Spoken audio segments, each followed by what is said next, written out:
Hello everyone, welcome to our YouTube channel study with Sandeep sir. Good morning student, कैसे हैं आप सभी। आशा है कि आप सभी अच्छे होंगे और अपने एग्जामिनेशन की तैयारी अच्छी तरह से कर रहे होंगे। जैसा कि आप सभी को जानकारी है कि दीनदयाल उपाध्याय गोरखपुर विश्वविद्यालय की बीएड फर्स्ट सेमेस्टर की परीक्षाएं दिनांक 16 फरवरी 2023 से प्रारंभ हो रही हैं और दिनांक 16 फरवरी 2023 को बीएड फर्स्ट सेमेस्टर के फर्स्ट पेपर, जिसका सब्जेक्ट कोड 101 है और जिसका शीर्षक फंडामेंटल्स ऑफ एजुकेशन है, की परीक्षा होने वाली है।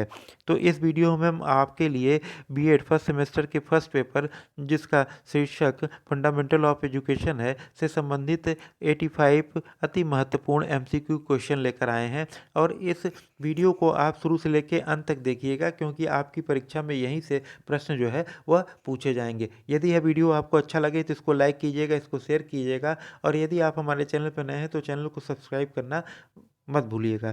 चैनल को सब्सक्राइब करके आप बेल आइकन के बटन को प्रेस अवश्य कर दीजिएगा, ताकि आपको आपकी परीक्षा से संबंधित सभी प्रकार की सूचनाएं और आपके सभी प्रश्न पत्रों के जो मॉडल प्रश्न पत्र इस चैनल पर आए जाएंगे, उसकी जो नोटिफिकेशन है वो आपको समय से मिल जाए। तो आइए आज के जो मॉडल पेपर है उसको हम देखते हैं। उसमें कुल जो है 85 क्वेश्चंस जो है एमसीक्यू हैं। और उसका जो पहला प्रश्न है वह है कि शिक्षा शब्द की उत्पत्ति संस्कृत भाषा के किस धातु से हुई है। तो जैसा हम जानते हैं कि शिक्षा शब्द संस्कृत भाषा के शिक्ष धातु में अप्रत्यय लगाने से बना हुआ है। तो इस प्रश्न का जो सही उत्तर है वह हो जाएगा ऑप्शन बी, शिक्ष धातु। अगले प्रश्न को हम देखते हैं, प्रश्न संख्या 2, जिसमें आपसे पूछा गया कि शिक्षा का शाब्दिक अर्थ क्या है। तो शिक्षा का शाब्दिक अर्थ होता है सीखना और सिखाना, दोनों ही होता है। तो इस प्रश्न का जो सही उत्तर होगा वो हो जाएगा ऑप्शन सी। अगले प्रश्न की ओर हम चलते हैं, प्रश्न संख्या 3। इसमें आपसे पूछा गया है कि विद्या शब्द की उत्पत्ति किस धातु से हुई है। तो विद्या शब्द संस्कृत भाषा के विद्य धातु से जो है उसकी उत्पत्ति हुई है, बनी हुई है। तो प्रश्न संख्या 3 का ऑप्शन सी जो है आपका सही उत्तर होगा। अगला प्रश्न है प्रश्न संख्या 4। इसमें आपसे पूछा गया है कि विद्या का शाब्दिक अर्थ है। विद्या का शाब्दिक अर्थ जानना या ज्ञान की प्राप्ति करना होता है। तो इसका ऑप्शन ए जो है आपका सही उत्तर होगा। अगले प्रश्न की ओर हम चलते हैं, प्रश्न संख्या 5। जिसमें आपसे पूछा गया है कि एजुकेशन शब्द की उत्पत्ति लैटिन भाषा के किस शब्द से हुई है। तो एजुकेशन शब्द की उत्पत्ति लैटिन भाषा के एडुकेटम से हुई है। प्रश्न संख्या 5 का ऑप्शन सी जो है आपका सही उत्तर होगा। अगले प्रश्न की ओर हम चलते हैं, प्रश्न संख्या 6। जिसमें आपसे पूछा गया है कि एडुकेटम शब्द लैटिन के किन दो शब्दों से मिलकर बना है। तो एडुकेटम शब्द लैटिन के दो शब्द ई प्लस डुको से मिलकर बना है। तो आपका जो सही उत्तर होगा वो होगा ऑप्शन बी, ई प्लस डुको। अगले प्रश्न की ओर हम चलते हैं, प्रश्न संख्या 7। इसमें आपसे पूछा गया है कि ई का अर्थ क्या है। जैसा अभी हमने अगले प्रश्न में देखा था कि एडुकेशन शब्द लैटिन के दो शब्दों ई प्लस डुको से मिलकर बना है, उसमें ई शब्द का जो अर्थ होता है वो होता है अंदर से। अगले प्रश्न की ओर चलते हैं, प्रश्न संख्या 8। इसमें आपसे पूछा गया है कि डूको का अर्थ क्या है। तो डूको का अर्थ होता है आगे बढ़ाना। प्रश्न संख्या 8 का ऑप्शन ए आपका जो है सही उत्तर होगा। अगले प्रश्न की ओर हम चलते हैं, प्रश्न संख्या 9। इसमें आपसे पूछा गया है कि एडुकेटम का अर्थ है। एडुकेटम का अर्थ होता है अंदर से बाहर की ओर ले जाना, यानी बालक की जो अंदाज शक्तियाँ हैं उसको बाहर की ओर विकसित करना। प्रश्न संख्या 9 का ऑप्शन बी जो है वह आपका सही उत्तर होगा। अगले प्रश्न को हम देखते हैं, प्रश्न संख्या 10। इसमें आपसे पूछा गया है कि शिक्षा के समानार्थी शब्द हैं। ऑप्शन ए शिक्षण, ऑप्शन बी प्रशिक्षण, ऑप्शन सी निर्देश, ऑप्शन डी उपरोक्त सभी। तो शिक्षा के समानार्थी शब्द शिक्षण भी है, प्रशिक्षण भी है, निर्देश भी है। तो प्रश्न संख्या 10 का ऑप्शन डी जो होता है वो आपका सही उत्तर होगा। अगले प्रश्न की ओर चलते हैं, प्रश्न संख्या 11। इसमें आपसे पूछा गया है कि ई प्लस डूको का अर्थ है।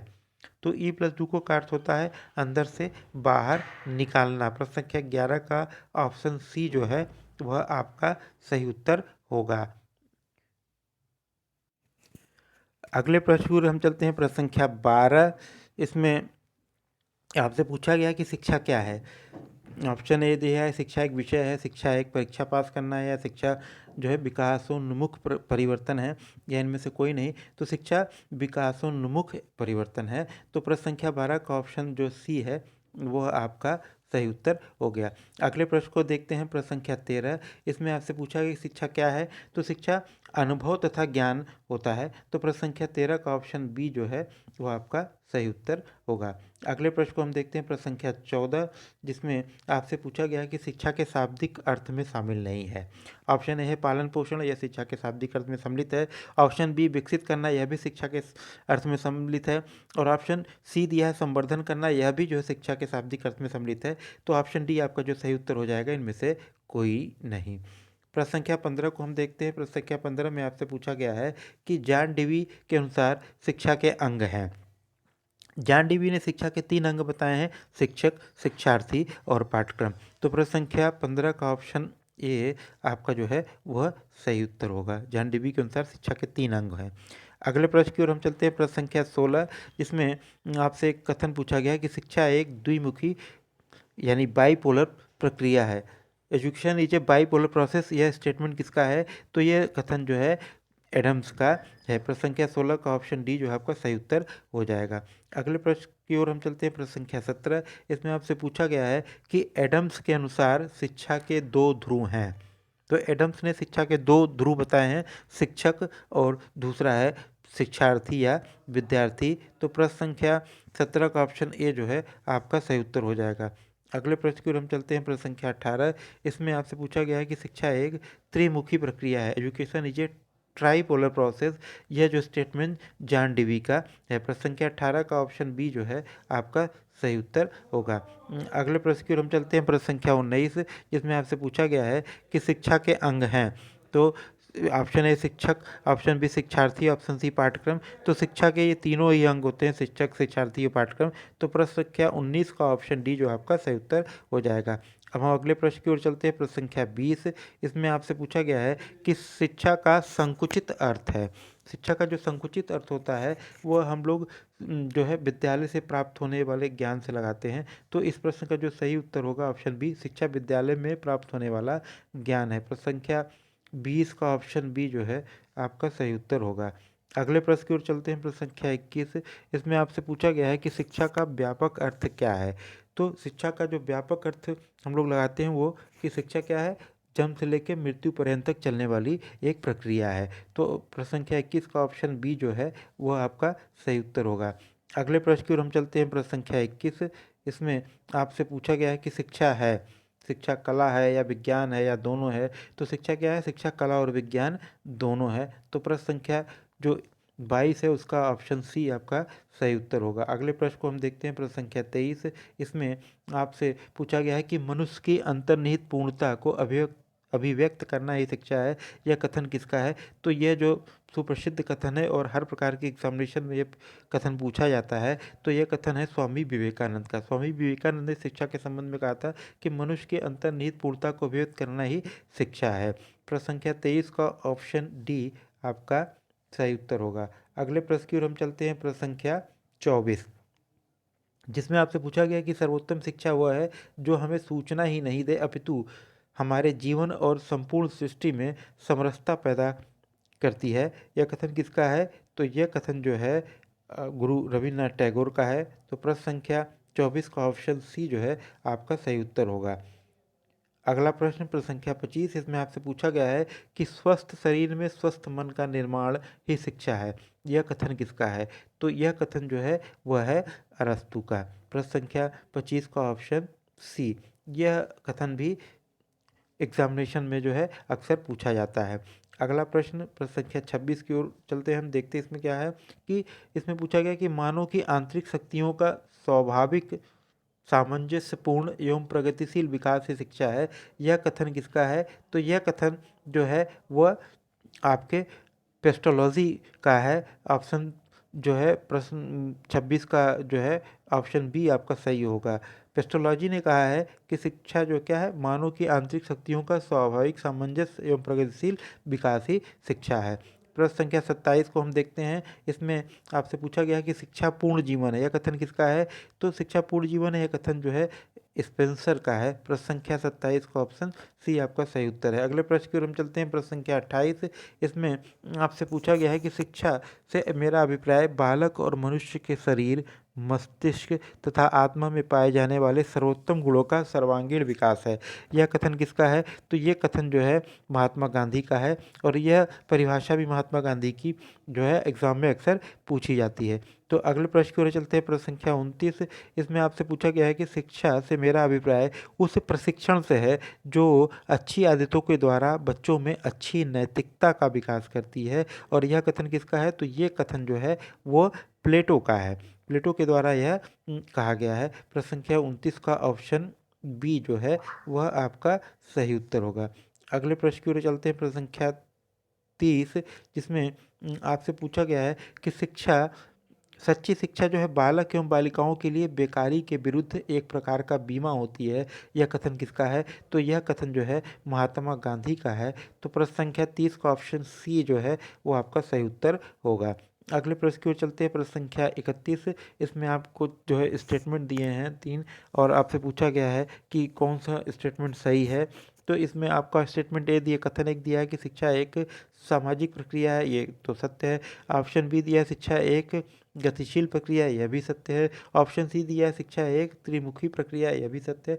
तो ये तीनों ही कथन जो सत्य हैं, तो आपका जो उत्तर हो जाएगा वो हो जाएगा ऑप्शन डी, उपर्युक्त सभी। अगले प्रश्न को हम देखते हैं, प्रश्न संख्या 32।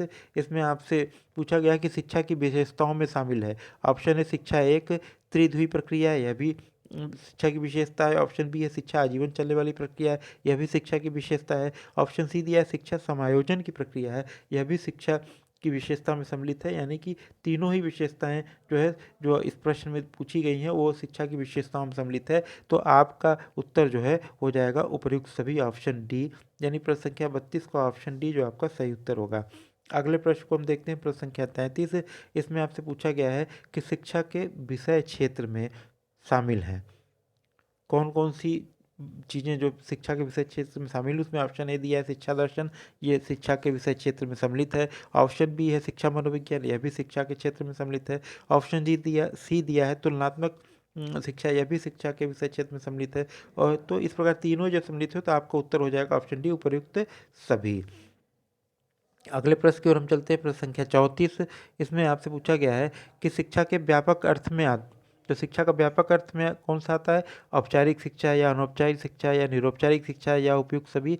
तो शिक्षा के व्यापक अर्थ में हम इन तीनों ही प्रकार की शिक्षाओं को सम्मिलित करते हैं। औपचारिक यानी फॉर्मल एजुकेशन, अनौपचारिक इनफॉर्मल एजुकेशन, और निरौपचारिक नॉन फॉर्मल एजुकेशन। तो प्रश्न संख्या 34 का ऑप्शन डी आपका जो है सही उत्तर हो जाएगा।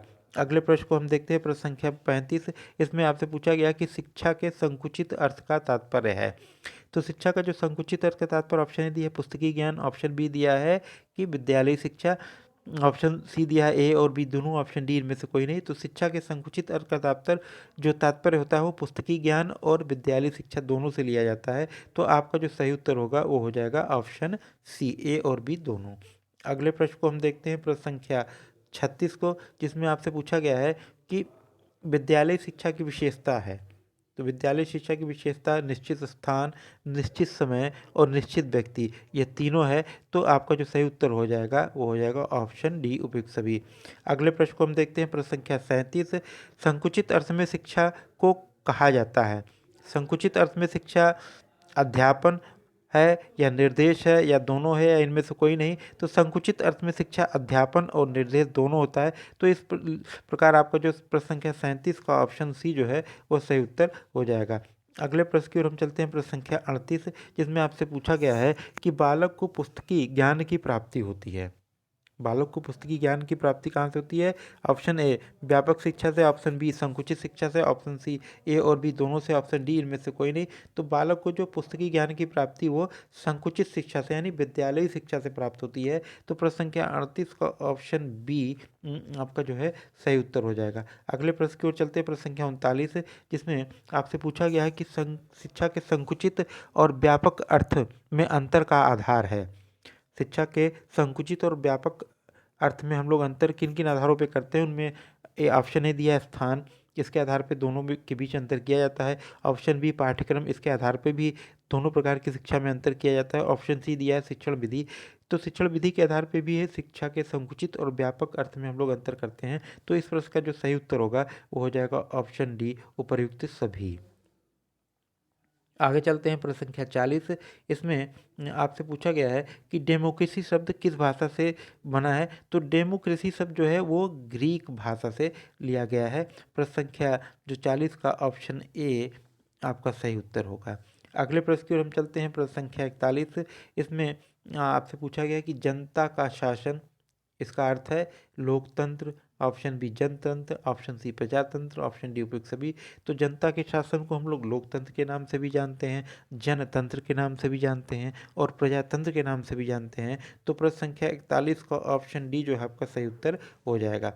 अगले प्रश्न की ओर हम चलते हैं। प्रश्न संख्या 42, जिसमें आपसे पूछा गया है कि डेमोक्रेसी शब्द ग्रीक भाषा के किन दो शब्दों से मिलकर बना है।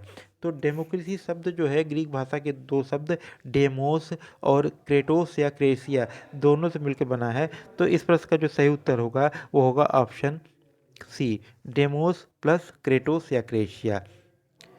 प्रश्न संख्या 43 को हम देखते हैं, जिसमें आपसे पूछा गया है कि डेमोस का अर्थ है। तो डेमोस का अर्थ होता है जनता या पब्लिक। प्रश्न संख्या 43 का ऑप्शन ए जो है वह आपका सही उत्तर हो जाएगा। प्रश्न संख्या 43 का देख लीजिए, डेमोस का अर्थ, ये उसका अर्थ होता है जनता, यानी प्रश्न संख्या 43 का जो सही उत्तर हो जाएगा ऑप्शन ए।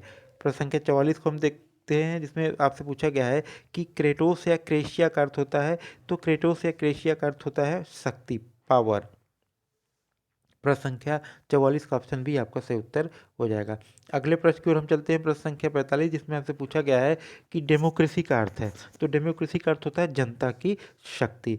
ऑप्शन ए 45 का सही उत्तर होगा। अगले प्रश्न को देखते हैं। प्रश्न संख्या 46, इसमें आपसे पूछा गया है कि लोकतंत्र के मूल्य में शामिल हैं। ऑप्शन ए सहनशीलता, यह लोकतंत्र का मूल्य है। ऑप्शन बी व्यक्ति का आदर, यह भी लोकतंत्र का मूल्य है। ऑप्शन सी परिवर्तन में आस्था, यह भी लोकतंत्र का जो है मूल्य है। तो आपका जो सही उत्तर हो जाएगा वो हो जाएगा ऑप्शन डी।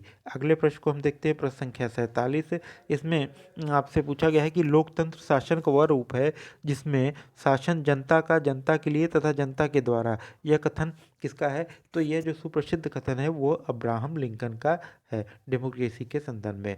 प्रश्न संख्या 47 का ऑप्शन डी सही उत्तर होगा। अगले प्रश्न को हम देखते हैं। प्रश्न संख्या 48, इसमें आपसे पूछा गया है कि लोकतंत्री शिक्षा के उद्देश्य क्या हैं।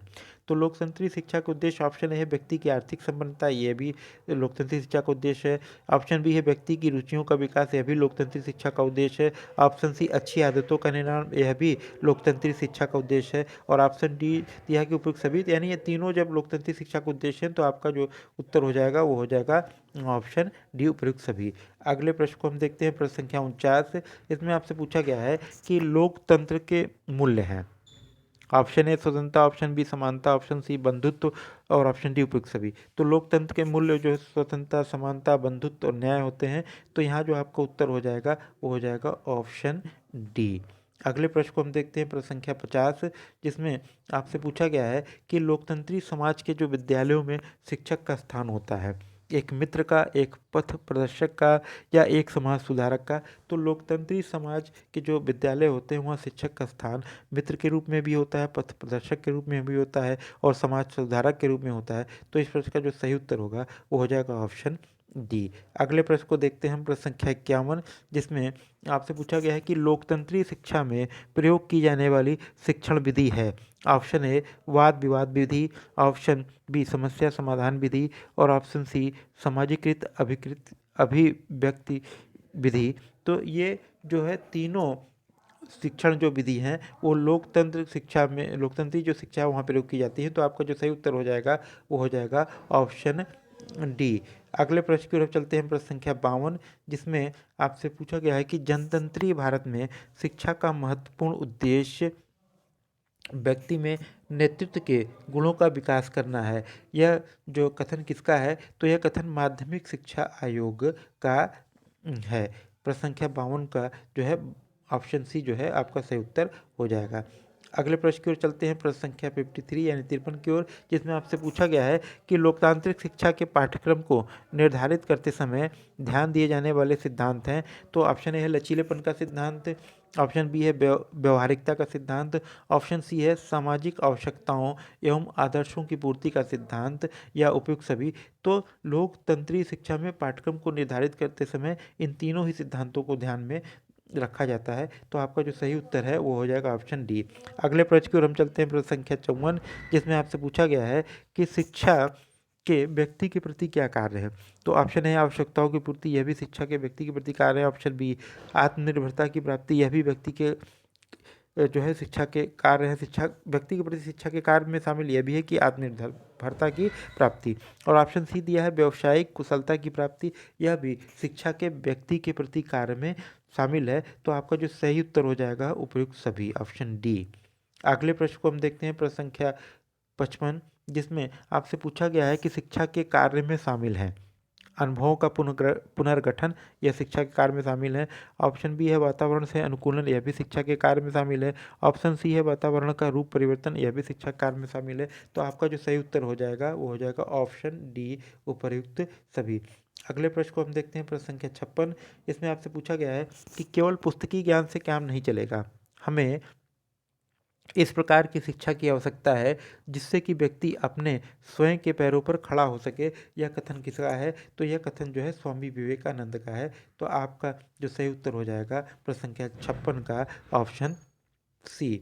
अगले प्रश्न को हम देखते हैं, प्रश्न संख्या 57, इसमें आपसे पूछा गया है कि शिक्षा के समाज के प्रति कार्य है। शिक्षा का समाज के प्रति क्या कार्य है? तो सामाजिक विरासत का संरक्षण ये शिक्षा का जो है समाज के प्रति कार्य है। ऑप्शन बी दिया है कि सामाजिक नियंत्रण, यह भी शिक्षा का समाज के प्रति कार्य है। और ऑप्शन सी दिया है सामाजिक सुधार और प्रगति, यह भी शिक्षा का समाज के प्रति कार्य है। तो आपका जो सही उत्तर हो जाएगा वो हो जाएगा ऑप्शन डी, उपयुक्त सभी। अगले प्रश्न को हम देखते हैं, प्रश्न संख्या 58, जिसमें आपसे पूछा गया है कि राष्ट्रीय जीवन में शिक्षा का क्या कार्य है। तो राष्ट्रीय जीवन में शिक्षा का कार्य नेतृत्व की शिक्षा, यह भी है। और ऑप्शन बी दिया राष्ट्रीय एकता का विकास, यह भी जो है राष्ट्रीय जीवन में शिक्षा का कार्य है। और ऑप्शन सी है भावात्मक एकता का विकास, यह भी राष्ट्रीय जीवन में शिक्षा का कार्य है। तो आपका जो सही उत्तर हो जाएगा वो होगा ऑप्शन डी। अगले प्रश्न को हम देखते हैं, प्रश्न संख्या 59, जिसमें आपसे पूछा गया है कि विश्व स्तर पर शिक्षा के कार्य हैं। ऑप्शन ए विश्व शांति के प्रति प्रेम, यह जो है विश्व स्तर पर शिक्षा का कार्य है। ऑप्शन बी है स्वतंत्र चिंतन का विकास, यह भी जो विश्व स्तर पर शिक्षा का कार्य है। और ऑप्शन सी विश्व नागरिकता की भावना का विकास, यह भी विश्व स्तर पर शिक्षा का एक कार्य है। तो आपका जो सही उत्तर हो जाएगा उपयुक्त सभी, ऑप्शन डी। अगले प्रश्न की ओर हम चलते हैं, प्रश्न संख्या 60 की ओर, जिसमें आपसे पूछा गया है कि यूनेस्को की स्थापना कब हुई थी। तो यूनेस्को की स्थापना नवंबर 1945 में की गई थी। 1945 में जो है वो यूनेस्को की स्थापना की गई थी नवंबर माह में। अगले प्रश्न की ओर चलते हैं, प्रश्न संख्या 61 की ओर, जिसमें आपसे पूछा गया है कि राष्ट्रीय एकता के प्रश्न में जीवन के प्रत्येक वस्तु जो है वो आ जाती है, शिक्षा का स्थान सबसे ऊपर है और यह आधारशिला है। यह कथन किसका है राष्ट्रीय एकता के संबंध में? तो यह कथन जो है जवाहरलाल नेहरू का है। जवाहरलाल नेहरू ने कहा था कि राष्ट्रीय एकता के प्रश्न में जीवन की प्रत्येक वस्तु आ जाती है और उनमें शिक्षा का स्थान जो सबसे ऊपर है और वह उसकी आधारशिला है।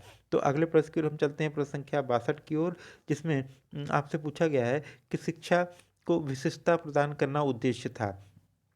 ऑप्शन ए सबके लिए शिक्षा की जो विश्व की घोषणा का। ऑप्शन बी जो है मानव अधिकारों की वैश्विक घोषणा का। ऑप्शन सी सबके लिए शिक्षा के लिए E9 देशों की घोषणा का। तो इन तीनों का जो उद्देश्य था वो शिक्षा को विशिष्टता प्रदान करना था। तो जो आपको जो सही उत्तर हो जाएगा वो हो जाएगा ऑप्शन डी। प्रश्न संख्या 63 को हम देखते हैं, जिसमें आपसे पूछा गया है कि मार्च 1990 में थाईलैंड के शहर जामेतियन में आयोजित जामेतियन कॉन्फ्रेंस का विषय था। तो इस सम्मेलन का जो मार्च 1990 में थाईलैंड के शहर जामेतियन में हुआ था, जामेतियन कॉन्फ्रेंस, उसका जो विषय था सभी के लिए शिक्षा। प्रश्न संख्या 64 को हम देखते हैं, इसमें आपसे पूछा गया है, एक कथन है कि विद्यालय समाज का लघु रूप है। यह कथन किसका है? तो यह कथन जो है वो जॉन डीवी का है। जॉन डीवी ने कहा है कि विद्यालय क्या है? समाज का एक लघु रूप होता है। अगले प्रश्न की ओर हम चलते हैं, प्रश्न संख्या 65 की ओर, जिसमें आपसे पूछा गया है कि शिक्षा के प्रमुख स्वरूप कौन कौन से हैं। तो शिक्षा के जैसा कि हम जानते हैं कि 3 प्रमुख स्वरूप हैं, एक तो औपचारिक शिक्षा फॉर्मल एजुकेशन, दूसरा अनौपचारिक शिक्षा इनफॉर्मल एजुकेशन, और तीसरा सी नॉन फॉर्मल एजुकेशन या निरौपचारिक शिक्षा। तो इस प्रश्न का जो सही उत्तर हो जाएगा वो हो जाएगा ऑप्शन डी, उपरोक्त सभी। अगले प्रश्न की ओर हम चलते हैं, प्रश्न संख्या 66 की ओर, जिसमें आपसे पूछा गया है कि शिक्षा के सक्रिय अभिकरणों में शामिल है, जो शिक्षा के एक्टिव एजेंसीज हैं उनमें कौन कौन से शामिल हैं। तो ऑप्शन ए परिवार, ऑप्शन बी समाज, ऑप्शन सी धार्मिक संस्थाएं, ऑप्शन डी ये सभी। तो शिक्षा के जो सक्रिय अभिकरण उसमें परिवार, समाज और धार्मिक संस्थाएं तीनों शामिल रहती हैं। तो आपका जो सही उत्तर हो जाएगा वो हो जाएगा ऑप्शन डी, प्रश्न संख्या 66 का। अगले प्रश्न को हम देखते हैं, प्रश्न संख्या 67, जिसमें आपसे पूछा गया है कि शिक्षा के निष्क्रिय अभिकरणों में शामिल है। तो ऑप्शन ए दिया है रेडियो, ऑप्शन बी दिया है टेलीविजन, ऑप्शन सी समाचार पत्र, ऑप्शन डी उपरोक्त सभी।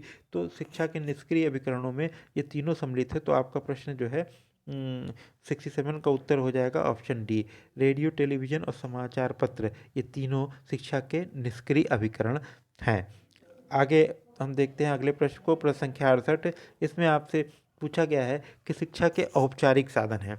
शिक्षा के औपचारिक साधन विद्यालय, पुस्तकालय और संग्रहालय ये तीनों हैं। तो इस प्रश्न का जो सही उत्तर होगा वो होगा ऑप्शन डी, ये तीनों जो है शिक्षा के औपचारिक साधनों में सम्मिलित हैं या उसके उदाहरण हैं।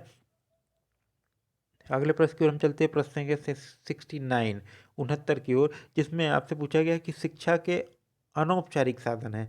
तो शिक्षा के अनौपचारिक साधन में परिवार, समाज और खेल का मैदान ये तीनों आते हैं। तो आपका जो सही उत्तर हो जाएगा वो हो जाएगा ऑप्शन डी। प्रश्न संख्या 70 को हम देखते हैं। इसमें आपसे पूछा गया है कि खुले विश्वविद्यालय, ओपन जो यूनिवर्सिटी है वो किसके एग्जाम्पल हैं, औपचारिक शिक्षा का या अनौपचारिक शिक्षा का या निरौपचारिक शिक्षा का।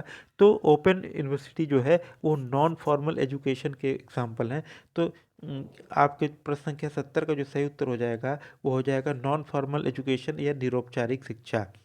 अगले प्रश्न की ओर हम चलते हैं, प्रश्न संख्या 71 की ओर, जिसमें आपसे पूछा गया है, एक परिभाषा दी गई है और पूछा गया है कि यह परिभाषा किसकी है। समाज ने शिक्षा के कार्यों को करने के लिए अनेक विशिष्ट संस्थाओं का विकास किया है। इन्हीं संस्थाओं को शिक्षा के अभिकरण कहा जाता है। यह परिभाषा किसकी है। तो यह परिभाषा जो है बी.डी. भाटिया की है और यह परिभाषा जो है आपके पिछले साल के प्रश्न पत्र में पूछा भी गया था। तो प्रश्न संख्या 71 का ऑप्शन बी, बी.डी. भाटिया जो है सही उत्तर होगा। अगले प्रश्न को देखते हैं, प्रश्न संख्या 72 को। इसमें आपसे पूछा है कि किसने विद्यालय को बचपन का घर के नाम से पुकारा है। तो विद्यालय को बचपन के घर के नाम से पुकारने वाले जो विद्वान हैं वो हैं मॉन्टेसरी। प्रश्न संख्या 72 का ऑप्शन सी जो है आपका सही उत्तर होगा। अगले प्रश्न की ओर हम चलते हैं, प्रश्न संख्या 73 की ओर, जिसमें आपसे पूछा गया है कि परिवार उस समूह का नाम है जिसमें स्त्री पुरुष का यौन संबंध पर्याप्त निश्चित हो और इनका साथ इतनी देर तक रहे जिससे संतान उत्पन्न हो जाए और पालन पोषण भी किया जाए। यह परिभाषा जो है परिवार की मैकाइवर और पेज के द्वारा दी गई है। तो प्रश्न संख्या 73 का ऑप्शन बी जो है आपका सही उत्तर होगा। अगले प्रश्न की ओर हम चलते हैं, प्रश्न संख्या 74, जिसमें आपसे पूछा गया है कि घर शिक्षा का सर्वोत्तम स्थान है और बालक का प्रथम विद्यालय है। यह कथन किसका है। घर जो है शिक्षा का सर्वोत्तम स्थान है और यह बालक का जो है प्रथम विद्यालय है। यह कथन है जिसमें 4 ऑप्शन आपके दिए गए हैं कि कौन इसको कहा है। तो प्रश्न संख्या 74 में जो पहला ऑप्शन दिया है वो पेस्टोलॉजी और दूसरा दिया है कि आपके मॉन्टेसरी और इसके बाद जो तीसरा ऑप्शन आपके दिया है फ्रोबेल और चतुर्थ ऑप्शन जो आपको दिया गया है कि वह है रेमंड। तो इन चारों ऑप्शनों में से जो आपका जो सही उत्तर होगा वह होगा कि घर। प्रश्न संख्या जो 74 है उसका जो सही उत्तर होगा वो होगा पेस्टोलॉजी। उन्होंने कहा था कि घर जो है शिक्षा का सर्वोत्तम स्थान है और यह बालक का प्रथम विद्यालय है। प्रश्न संख्या 74 के ऑप्शन ए जो है वो सही होगा। आप अगले प्रश्न को हम देखते हैं, प्रश्न संख्या 75 को, जिसमें आपसे पूछा गया है कि समुदाय एक ऐसा लघुत्तम क्षेत्रीय समूह है जिसके अंतर्गत सामाजिक जीवन के सभी पक्ष सम्मिलित हो सकते हैं। तो यह जो परिभाषा समुदाय की दी गई है वह है किंग्सले डेविस की। तो प्रश्न संख्या 75 का ऑप्शन बी जो आपका सही उत्तर होगा। अगले प्रश्न को हम देखते हैं, प्रश्न संख्या 76, जिसमें आपसे पूछा गया है कि प्रौढ़ शिक्षा किस प्रकार की शिक्षा है। औपचारिक शिक्षा है या अनौपचारिक शिक्षा है या निरौपचारिक शिक्षा है। तो प्रौढ़ शिक्षा जो है वो निरौपचारिक शिक्षा का उदाहरण है या निरौपचारिक प्रकार की शिक्षा है। प्रश्न संख्या 76 का ऑप्शन सी जो है आपका सही उत्तर होगा। अगले प्रश्न की ओर हम चलते हैं। प्रश्न संख्या 77, जिसमें आपसे पूछा गया है कि समाज स्वयं एक संघ है, एक संगठन है, एक औपचारिक संबंधों का योग है जिनसे संबंधित सभी व्यक्ति एक दूसरे से जुड़े रहते हैं। समाज की ये परिभाषा किसकी है? तो समाज की जो ये परिभाषा दी गई है वो F.H. गिडिंग्स के द्वारा दी गई है। प्रश्न संख्या 77 का ऑप्शन सी आपका सही उत्तर होगा। गिडिंग्स ने जो समाज को एक संघ और एक संगठन के रूप में जो है परिभाषित किया है। अगले प्रश्न को हम देखते हैं। प्रश्न संख्या 78, जिसमें आपसे पूछा गया है कि परिवर्तन समाज का नियम है, यह कथन किसका है? तो परिवर्तन समाज का नियम है कथन स्पेंसर का है। तो प्रश्न संख्या 78 का ऑप्शन ए जो है आपका सही उत्तर होगा। अगले प्रश्न को हम देखते हैं। प्रश्न संख्या 79 या 79, जिसमें आपसे पूछा गया है कि बालक का समाजीकरण बालक के समूह में सर्वोत्तम होता है और बालक दूसरे बालक का सर्वोत्तम शिक्षक होता है। यह कथन किसका है? तो यह कथन जो है जोसेफ एच रोसेक का है। प्रश्न संख्या 79 का ऑप्शन ए जो है आपका सही उत्तर होगा। अगले प्रश्न को हम देखते हैं। प्रश्न संख्या 80, जिसमें आपसे पूछा गया है कि निरौपचारिक शिक्षा सुविधाजनक स्थान, समय, विद्यार्थियों के मानसिक स्तर और मनोवैज्ञानिक वृद्धि को ध्यान में रखकर प्रदान की जाती है। यह कथन किसका है? तो यह कथन जो है जे मोहंते का है। यानी प्रश्न संख्या 80 का ऑप्शन बी जो है वो आपका सही उत्तर होगा। अगले प्रश्न को हम देखते हैं। प्रश्न संख्या 81, जिसमें आपसे पूछा गया है कि शैक्षिक इतिहास के सभी स्तरों पर शैक्षिक इतिहास के सभी स्तरों पर परिवार बालक की शिक्षा का प्रमुख साधन है। यह कथन जो है किसका है?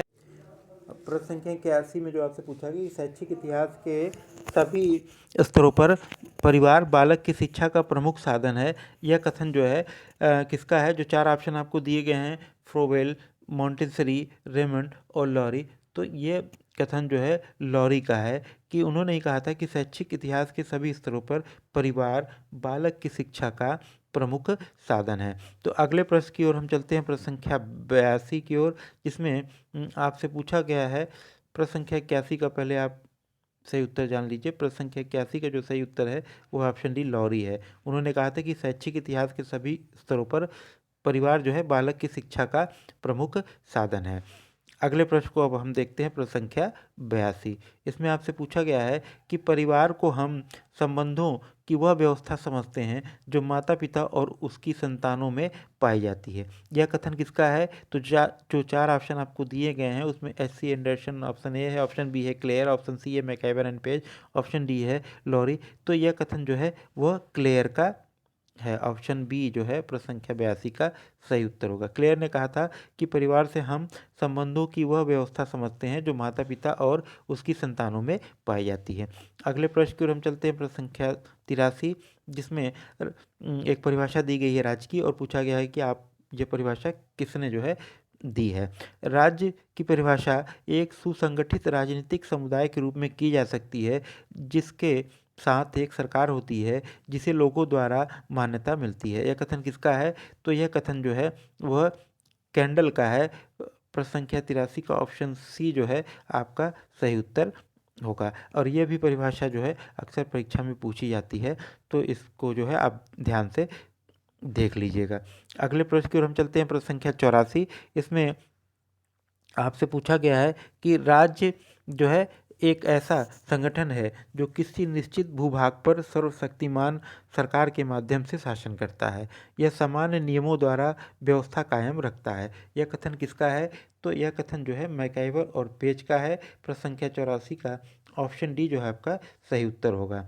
अगले प्रश्न को हम देखते हैं। प्रश्न संख्या 85, जिसमें आपसे पूछा गया है कि ब्राउन ने शिक्षा के अभिकरणों का वर्गीकरण कितने भागों में किया है? तो ब्राउन ने जो शिक्षा के अभिकरण या एजेंसी उनको चार भागों में बांटा है, औपचारिक, अनौपचारिक, व्यावसायिक, अव्यावसायिक। तो प्रश्न संख्या 85 का ऑप्शन बी जो है वह आपका सही उत्तर होगा। तो इस प्रकार इस मॉडल पेपर में जो कुल 85 प्रश्न पूछे गए थे उन सभी प्रश्नों के उत्तर आपको प्राप्त हो गए हैं। और इस पेपर का जो सेकंड पार्ट है मॉडल पेपर, वो भी आप ज़रूर देखिएगा क्योंकि सारे प्रश्न आपके एग्जामिनेशन में यहीं से मिल जाएंगे। तो दोनों वीडियो को आप ध्यानपूर्वक से शुरू से लेकर अंत तक देखिएगा। और यदि वीडियो आपको अच्छा लगे तो इसको लाइक कीजिएगा, इसको शेयर कीजिएगा। और आप हमारे चैनल पे यदि नए हैं तो चैनल को सब्सक्राइब करके जो बेल आइकन के बटन को प्रेस अवश्य कर दिएगा। जय हिंद, धन्यवाद।